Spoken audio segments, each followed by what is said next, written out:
මල් කියන්නේ ලස්සන සුවඳයක් විතරක් නෙමෙයි. මල් වලට ඊට වැඩි බලයක් තියෙනවා. අපි අද ඔබට කියලා දෙන්නේ මල් එක්ක සාත්‍රයක් බලන විදිය. ඉතින් ඔබ මේ channel එකට අද අලුතෙන් එක්වුණු කෙනෙක් නම් channel එක subscribe කරන්න, bell icon එක click කරන්න. එතකොට මේ වගේ වැදගත් වීඩියෝ ආපු ගමන් ඔයාට බලන්න පුළුවන්. මල් වලින් කියවෙන ගොඩක් දේවල් තියෙනවා. ඒක ඊටම ඈත අතීතයේ ඉඳන් අපේ පැරණි ජල කොට්ටාශවල අය දැනගෙන හිටපු දෙයක්. ඒක කලාවක්. ඉස්සර ජීවත් වෙච්ච බුද්ධිමත් කාන්තාවන් රෝග සුවපත් කරන්න ඍෂිවරුන් වෙනත් තාපසවරුන් මේ මල් වලින් බොහෝ දේවල් කරන්න පුරුදු වෙලා හිටියා. මේ මල් වලින් කරන වතාවත් Taman වෙනුන් කරගන්නවට වඩා අනුන්ට කළාම තමයි වැඩිපුර බලයක් තියෙන්නේ.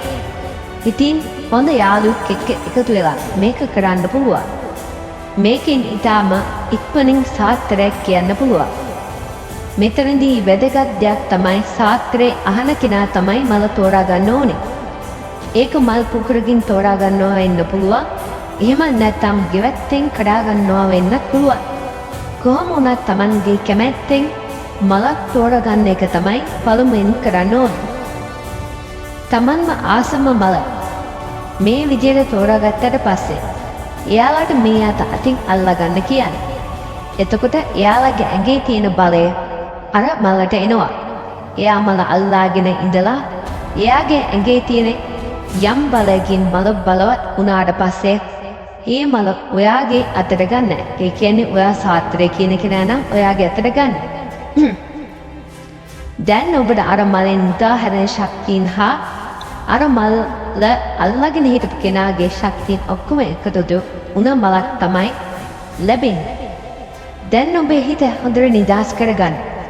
මල අතට අරගෙන හොඳට ඒ මල දිහා බලන්න. හොඳට ළඟට අරගෙන බලන්න. නටුව දිහා, මලේ තියෙන සලකුණු දිහා, හැම දෙයක් දිහාම හොඳ සැලකිල්ලෙන් බලන්න. දැන් ඔබට මේ අනුව සාත්‍රය කියන්න පුළුවන්. දැන් ඔබට මල දිහා බලාගෙන මේ අනුව කියවෙන්නේ මොනවද කියලා මෙන්න මේ ආකාරයෙන් කියන්න. ඊටා මෘදු සුමුදු නටුවක් තියෙන මලක් නම් මේකෙන් කියවෙන්නේ එයා ඊටාම සංසුන්, ඉවසිලිවන්ත, හොඳින් දේවල් තේරුම් ගන්න කෙනෙක් කියලා. කොහොම වුණත් එයාලා Tamanගේ ඇතුළත ශක්තිය විශ්වාස කරන්න ඕනේ. තවත් තම ආත්ම ශක්තිය ඇති කරගන්න ඕනේ. එයාලට මේ වෙලාවේ හරි හොඳයි අලුත් ව්‍යාපාරයක් පටන් ගන්න, නැත්නම් අලුත් වැඩකට අත ගහන්න.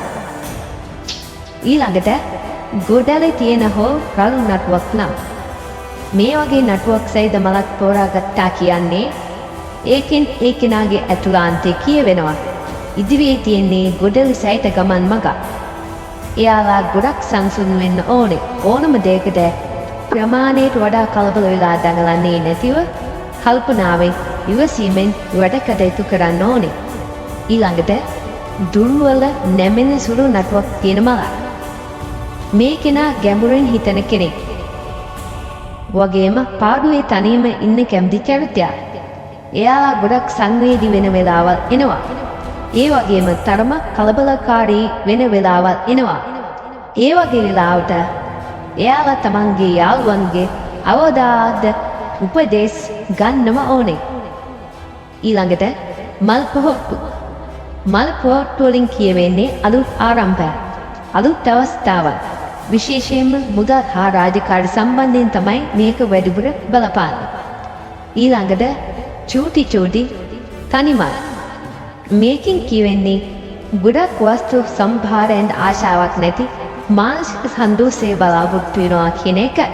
ඊළඟට කොළ ගොඩක් එක්ක මල්. ඔබේ ඉලක්කයට යන්න ඔබට ක්‍රම සහ විදි ගණනාවක් තියෙනවා. ඔබට ප්‍රශ්නයක් තියෙනවා නම් ඒකටත් විසඳුම් ගණනාවක් තිබෙනවා. ඊළඟට කොළ එකක් හෝ දෙකක් තියෙන මලක්. ඔබ වෙන්නේ විවෘත වුණු හොඳ අවස්ථාවක් හෝ එකක් හෝ දෙකක් තියෙනවා. ඊළඟට කොළ නැති මලක්. දුරවල් ඇහිරලා තියෙන පුළුවන්. ඔබට යන්න විවෘත මාර්ග අවමයි. ඔබට තියෙන අවස්ථා අවමයි. මෙන්න මේ අනුව බලලා ඔබත් ඔබේ යාළුවට සාත්‍රයක් කියන්න පුළුවන් බලන්න. ස්තුතියි එහෙනම් අදත් අපි එක්ක එකතු වුණාට ඔබ සැමට සුබ දවසක්. ජය හා සතුටු උදා වේවා. බෑ